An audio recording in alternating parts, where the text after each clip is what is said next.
you.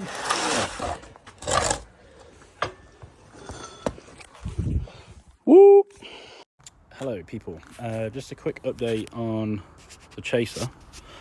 As of about 20 minutes ago, it was automatic, which has been removed, so it's no longer automatic. I've got everything off the car, like exhaust, prop, seats, so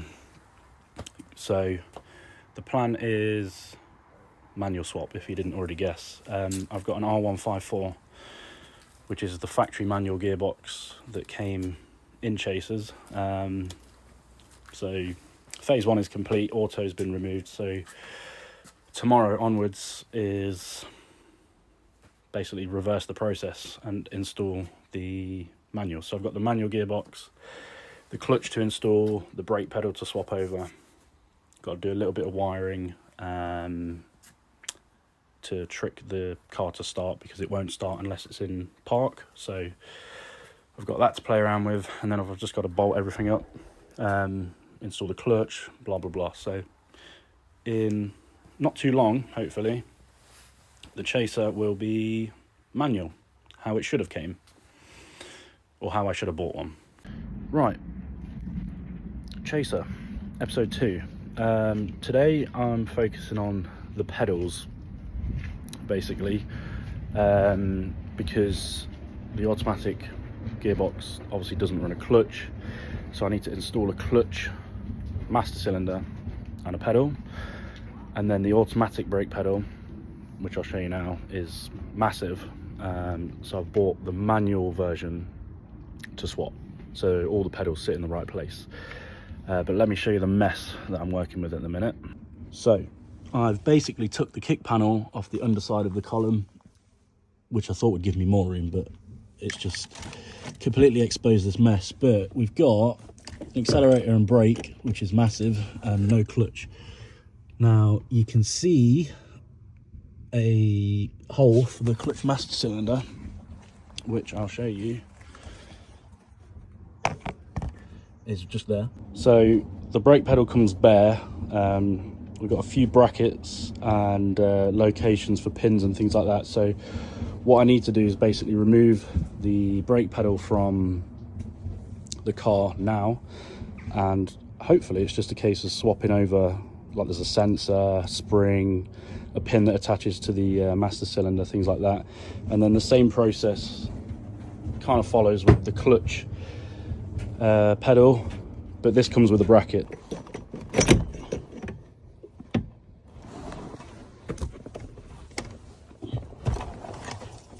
So that is the automatic brake pedal removed. There was just a 14mm nut, a spring, and then this like pin that goes through and attaches it to the plunger on the back of the master. Looks like there's a little plastic collar inside here, which can slide out and transfer to the new one. And then there's this like rubber stopper, which is for the brake switch sensor. Okay, that was not too bad. So we now have 3 pedals. I need to adjust the clutch because it's obviously, they're all at different heights. You can see the clutch is quite high at the minute, and obviously I've not installed the master cylinder. So just like that, the master cylinder has been installed. So the pin is through, and I've adjusted the stopper, so the brake and the clutch basically sit at the same level now. And what I've quickly done is just installed my braided clutch line. I got this from Hell, and that goes all the way down this side and then to the slave once the box gets put on. So one step closer. So there's one more thing I nearly forgot, and that's the footrest. So the automatic one's obviously quite a lot bigger. This is the new manual one, and obviously I can only assume it's because the clutch gives you more space. So this is the last thing, and then this little project is done. Manual swap in the Chaser, part 3.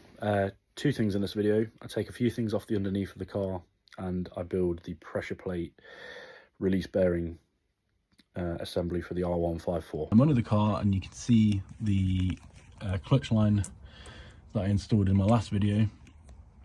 Today I've got to get the flex plate off from the automatic gearbox, so just a bunch of 14 mils. Gonna get the impact and buzz them off.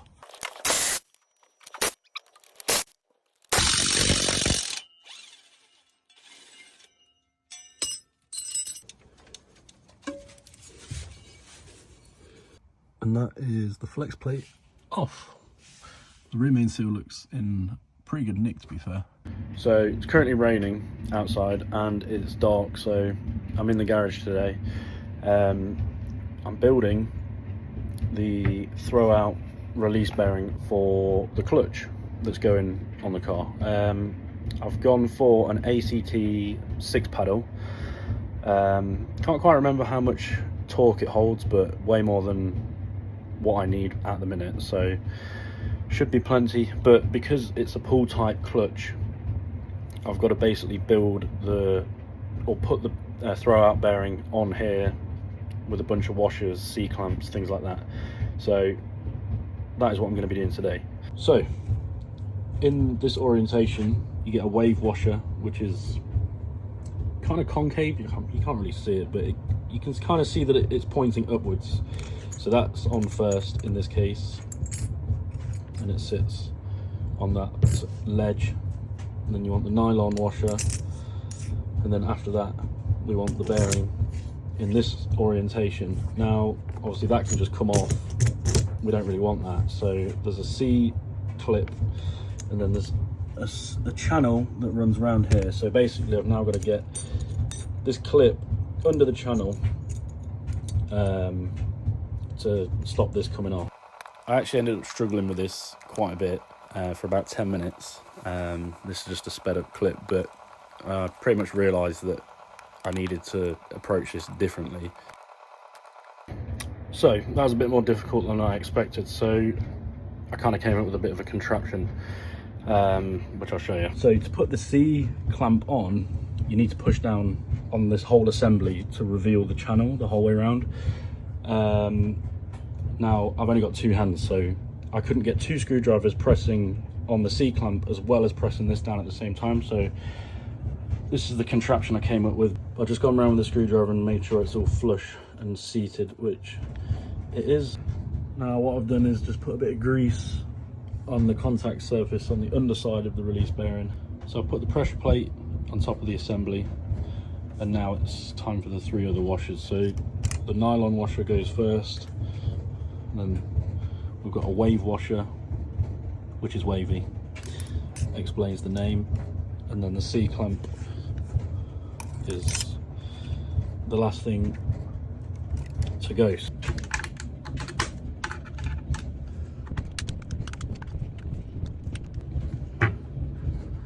That channel has been filled by the C clip, so realistically this now spins freely and is secured. So that's now ready to go on the car. Episode 4 of manual swapping the Chaser. So today it's just little shit jobs, honestly. Doing a little bit of wiring. I've got to swap a plug that's on the gearbox with this Halford Special, because I've got to connect the reverse sensor from the automatic loom to the manual box. So that's basically the goal of this plug. And then I've also got to do a little bit of wiring to get the car to start. I've got to bridge two wires together, neutral A, neutral B, so it thinks the automatic ECU is in park or neutral, so it starts. So this was the factory plug. I've just chopped it off and basically rewired this side of this plug and done the same on this other side. This is just open wire at the minute, but this now allows me to plug this into here and unplug it in case I need to service the box in the future. And I've got enough wire to run to the forward end of the car and wire it into the existing loom, so pretty good job. The next job, I've got to cut a hole in the car, basically. So you'll notice that obviously the shifter assembly, it sits further up and back. Now in the car itself, this hole is not big enough. So you can see I've kind of like marked out this piece here. I've got rid of the sound deadening that was here, but I've basically got to chop a channel up so that the box sits nicely and flush in here. So gonna do that, and then I'm gonna clean some of this crap up because it's absolutely filthy under here. But cardboard is my protection against setting my car on fire, so we'll see how that goes. The hollow's been cut. I've extended it forward about 2 inches. Doesn't really matter that it's not pretty because we have a fiberglass tunnel that we basically seal on, and then on top of that the shift boot bolts up, and then your trim goes on top, so essentially you never see it. This is the main harness for the auto gearbox, which has 1, 2, 3, 4 plugs on it, I think, but this is the main one. Now I only need what's on the main one, so if you see these two big pins here, these raised ones, so I've got to bridge these two together. They're the neutral safety, and then I believe it's this blue and red wire here on the corner, and then on the back this red wire I've got to basically attach to the loom I just made in the garage.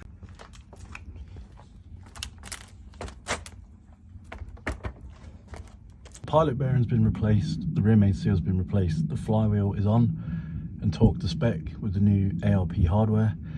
So the next thing to do is fit the box. Chaser, manual. We've got Tom, my brother. He doesn't know his left and rights, so we've labelled him up. Could go one of two ways. It could work and we fit the box, or we lose a finger. Tom gets me killed, but we'll find out. The box is under the car, pretty much ready to go. Oh, no wonder you couldn't move the jack. Sick. Okay, Tom, it is time for us to lower the jack.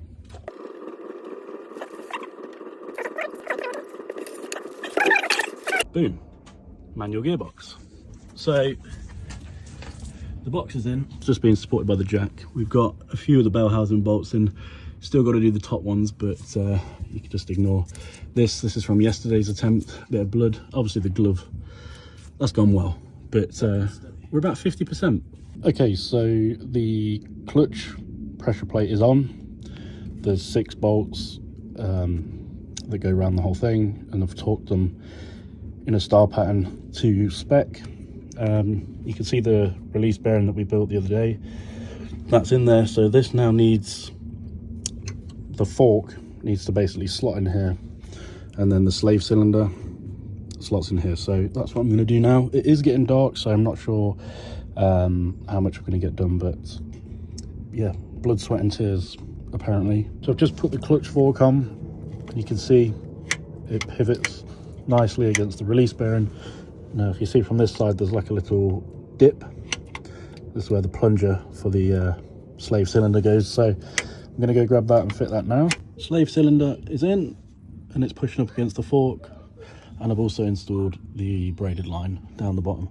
Probably need to tidy it where it goes because it's just rubbing on this at the minute. Maybe I can move it somewhere, but for now that will do. I do need to buy the inspection plate covers. I've not got those yet, but to get it running and driving, I don't really need these. But yeah, yellow, yellow and yellow, not bad. The gearbox is still floating, so I've got to fit the mount that goes on the cross member. It's just 4 12mm and it bolts up to that location there. So I'm going to do that now. There we go. The car is technically now manual, which is pretty cool. Back in the car, and it's now manual. So just got to wait for the prop shaft, fill it with fluid, do the little bit of wiring, put the exhaust back on, and then we should be good. Episode 6 of manual swapping the Chaser. Got the prop shaft back from being extended. You can see nice shiny new, and then this is the old rear half. I basically need to combine these together and then install it on the car. So that's job number 1 for today. Right, that is the drive shaft on, middle section tight, rear section tight, and then the front just slots in here. So yeah, you can see the new piece and then the rear half. So pretty easy. On to the next job. So the clutch line's tight on both ends, and I've just got the bleed nipple pointing into a pot. I'm going to fill this with fluid and let it gravity bleed for a while, and then we can bleed the clutch properly.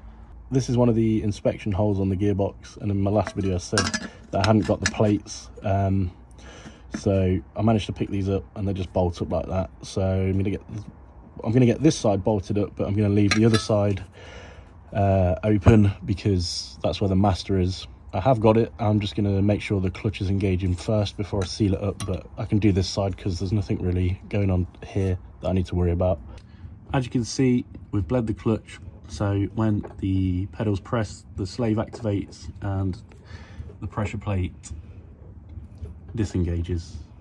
And just like that, the exhaust has been fitted all the way down to the downpipe. Right, it's actually a new day because it got dark, so we're now on the final 3 jobs. This is my exhaust gasket, so that's going in the bin, and I've got a brand new 3-inch universal with a fire ring, so that should do the job. So job 1 on the list, exhaust. Luckily it's fully titanium and the whole thing weighs 7 kilo, so it's nice and easy to get on and off in one piece. It's just 2 14mm and then hanger there, and there's a hanger at the back. So job 1. So back under the car, and you can see that I've chopped these 2 wires. This is neutral A, neutral B, or the other way around, whatever. But I've just looped them together and soldered them, and I've got a bit of heat shrink on the line, so I'm going to heat shrink that. Right, that is that. Red and blue to black, and red and black to black. So we've got ignition and reverse for the reverse sensor. So that's done. It is fluid time. I've got my little setup, got a pump going into the fill hole, so going to get it filled with oil, and then we are ready to try and start it.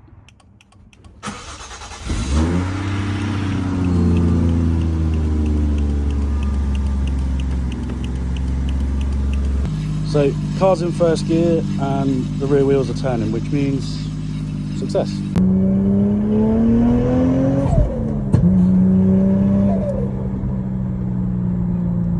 So as you saw, the Chaser, it works, it drives, it's now manual. So you can see I've put the seats, the armrest, the dash, everything back together. I've tidied up all that mess of wires that was under here. I've got a few finishing touches to do. I've got to buy the manual version of this, which creates the, because obviously this sits bang in the middle, whereas the auto shifter didn't because it had the buttons here. The manual version has the buttons here and here, so I need to buy that. I need to buy a fascia for my clocks to basically cover the park and the gears. I don't need that anymore. Now, my engine light, that could be one of 2 things maybe. I'm thinking possibly because my transmission temperature sensor obviously doesn't exist anymore. Could be that, and it also could be because the ECU doesn't read speed anymore, but the clocks do. So either the ECU isn't getting a speed signal or it's flapping because of the transmission temperature sensor. But I don't know, it drives fine, everything works, it hits boost, AFRs are good, so yeah, I don't know, I'll figure that out, but for now it works, it drives fine, and it's awesome, I can't lie. It's how it should have been, or how I should have bought one.